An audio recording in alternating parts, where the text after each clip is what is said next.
Some of you may have seen the ad that I put online on Barnstormers that I'm selling the Quest Air, or at least trying. I never signed up for having to, become a builder of an aircraft or a repairman. I bought this from a person who told me that it flew great and that there were no real issues.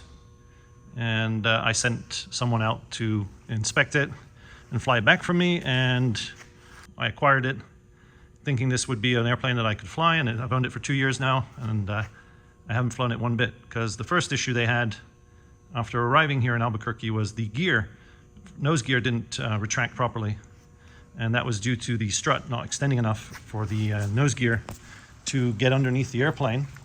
And I'll show you, basically it didn't retract far enough, and I think these components, or this part here, caught on the nose gear door and damaged it in a few places here and there. Otherwise, it's okay. So that involved jacking up the airplane.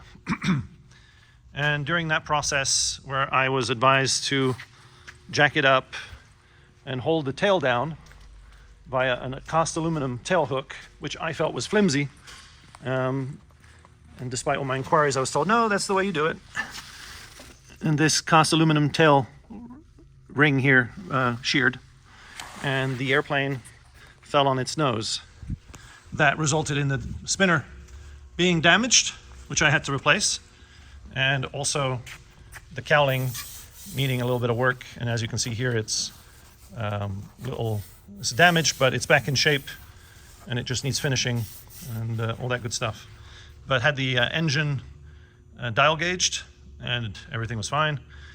The spinner, which you may know is soft material when crushed, that took the brunt of the action there, and then also the drag link was what took the main impact, and this got deformed. The original one, this is a replacement one that I got from Quest Air. Anyway, so it fell off its jacks, and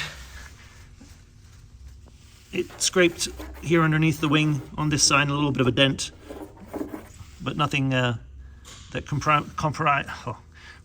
compromised the integrity of the wing. And then on the other side, on the right side, same thing. Just a few scrapes, but nothing too elaborate. The biggest issue I've had with this airplane is fuel leaks, and the fuel, when it leaks, it runs down the wing where there's a dihedral that lends it straight over to the gear, and obviously in proximity to the brakes, and you don't want that. So that was, I made some efforts to fix the ones on the right side, and those are, I believe, fixed.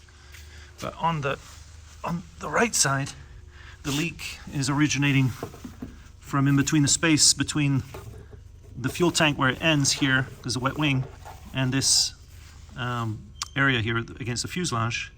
And we think the fuel leak is happening at where the fuel line goes into the tank. But in order to access that, you can't access it from here, because this is the end of the tank. You have to get into this cavity, and there's no access for that. So you have to take the wing off, which involves drilling out all these rivets for the flange, which, is pretty straightforward. But I didn't really sign up for all of this when I bought this airplane. I was under the assumption, based on everything I was being told at the time, that it needed very little maintenance and that it was going to be fly ready as soon as I got it. So anyway, so that's the reason why I'm basically selling a $150,000 airplane for only $75,000. It's because it needs work. It's going to be a great deal for the person who knows how to do all of this, and I could ultimately figure it out, but I'm a busy guy. I have my own business. I'm not retired. I don't really have time to mess with this. I just wanted something to fly. So to all of you out there who are wondering, what's this all about? It's just accumulating dust here in New Mexico. That's the problem with the hangars out here. They're not very well protected against dust. So this is how you access this bar. You put your hand in, you flip it, you release it, and then you open it up. And this is what we have going on. We have a G3X We have 430 WAS recently refurbished. I spent a couple of $1,000s on having that done. So it's virtually brand new. We've got the Garmin intercom, we've got the SL30, we've got a G5, fuses over there, and then we got a TrueTrack autopilot, and then all your switches. Right now I have the seats removed, one of which I modified because I was too tall to sit in the airplane. But basically, here's the carry-through spar, and this is where the bolts are for removing the wing so that you can access that area and fix the leak. So that, in addition to drilling out this flange, which is riveted, and I'm not sure what kind of rivets. Some are seemingly pop rivets. Maybe some of you Questair guys can tell me if that flange has any structural purpose or if it's simply there to, close a gap. If they went to that much trouble of riveting, my guess would be it has something to do with, mating it to the fuselage. And then would it be acceptable to replace them with pop rivets, or do you have to rivet them in place? My second question or follow-up question would be, is it better to take the rivets off the horizontal part of this flange or the vertical part of this flange? What's easier? For the purpose of putting it back on. If you're not using pop rivets, then I'm thinking this needs to be figured out before attempting to do it. Anyway, somebody asked about shipping it and how easy it would be to remove this tail section. And you can see it's kind of the same idea. There's a flange. Some of it's screwed on here. If you wanted to remove the tail, you'd have to drill out these rivets, presumably, and they look like pop rivets. So a pop rivet's acceptable?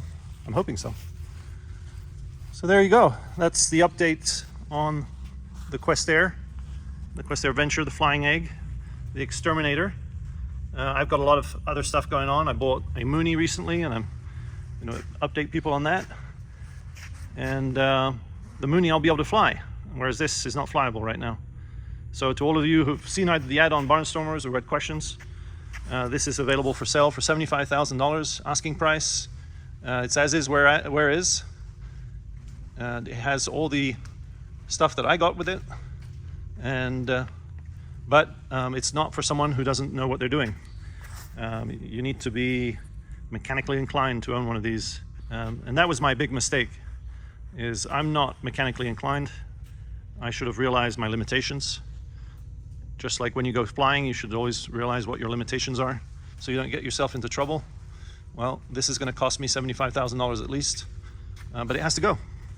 Either way, the wings are going to come off because it's costing me $350 a month to hanger this, and that's starting to add up. So actually, when I think about it, I'm probably $165,000 into this because I bought the new spinner and hanger for 2 years and other stuff. Means that I'm taking a bath, but my loss is somebody else's gain, because if they can get this back on, it's mostly just labor, time intensive, and for anyone who likes a project and not starting one from scratch, this one is 95% there. I just got to figure out these fuel leaks and get it back in the air. All right, thanks a lot for watching, and hopefully one of you is interested. And you can reach out to me either by finding the Barnstormers ad, or I'll leave my contact information in the video description. All right, thank you guys.